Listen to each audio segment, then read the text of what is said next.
सोमवार को कांग्रेस प्रवक्ता एडवोकेट प्रमोद द्विवेदी ने भाजपा सरकार को अड़े हाथे लेते हुए कहा, मध्य प्रदेश सरकार द्वारा बीच सत्र में गाइडलाइन बढ़ाने का आदेश पारित किया गया है, जिसको लेकर कांग्रेस द्वारा आपत्ति लगाई गई है और कांग्रेस जनता की आवाज बनेगी। बीच सत्र में गाइडलाइन बढ़ाना अनैतिक है।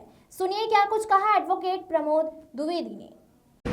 मध्य प्रदेश की सरकार 20 सत्र में गाइडलाइन बढ़ा रही है। कानून है कि ये कानून उच्च न्यायालय के आदेश पर बना। कानून से ऊपर मुख्यमंत्री का मौखिक आदेश नहीं हो सकता। कानून में आपको अमेंडमेंट करना पड़ेगा। क्या मंशा है सरकार की? सरकार का कहना है कि राजस्व अधिक मिलेगा, उससे विकास होगा। तो अभी तक जो राजस्व आपको मिलता आ रहा है, फिर आपको कर्जा क्यों लेना पड़ रहा है? इतने अधिक टैक्स लगाने के बाद मध्य प्रदेश देश में एकमात्र ऐसा राज्य है जहाँ सबसे अधिक स्टाम्प ड्यूटी ली जाती है।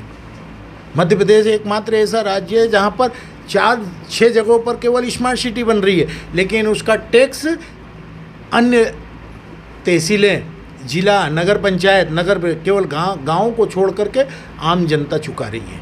क्यों? आप विकास कर रहे हैं। विकास समानता का मतलब होता है। और मैं उदाहरण देकर के आपको सिद्ध करना चाहूँगा कि कमलनाथ जी की सरकार आई थी, बीजेपी की गाइडलाइन, उनके सरकार द्वारा निर्धारित गाइडलाइन में ही उन्होंने 20% की कमी कर दी और कुछ दस्तावेजों में स्टाम्प ड्यूटी की कमी कर दी।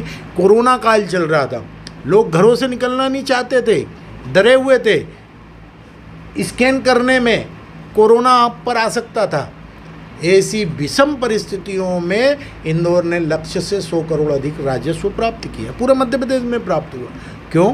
क्योंकि गाइडलाइन कम थी, पारिवारिक विवाद कम हुए, परिवार में समझौता हुआ, सरकारी दफ्तरों से दस्तावेज निकले, न्यायालयों में समझौता हुआ, वहाँ से दस्तावेज निकले और पंजीयन कार्यालय में आ गए।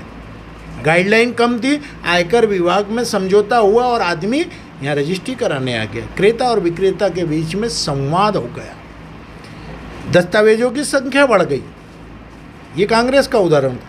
आपके उदाहरण में आपने 20 सत्र में फिर गाइडलाइन बढ़ाई।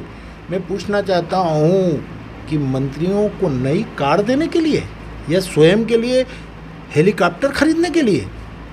इवेंट चला रहे हैं आप। इवेंट की सरकार है और इवेंट की ऐसी सरकार कि इन्वेस्टर मीट आप उद्योगपतियों के लिए करते हैं और उद्योग की ज़मीन पर जो 40% छूट का प्रावधान था वो ख़त्म कर देते हैं। एक तरफ उनको बुला रहे हैं, दूसरी तरफ उनकी सुविधा छीन रहे हैं। ये इवेंट की सरकार है।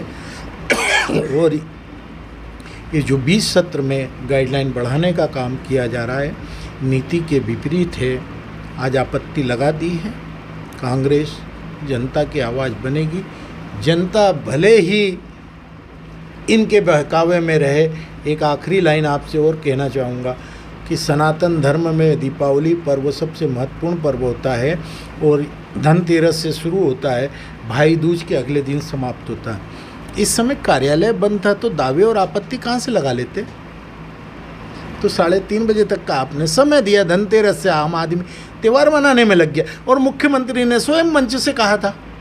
तो मुख्यमंत्री जी जवाब दे दें कि वो कार्यालय खोल करके बैठे थे, तो वो सनातन धर्म के मुख्य त्यौहार दीपावली को क्या समझते थे?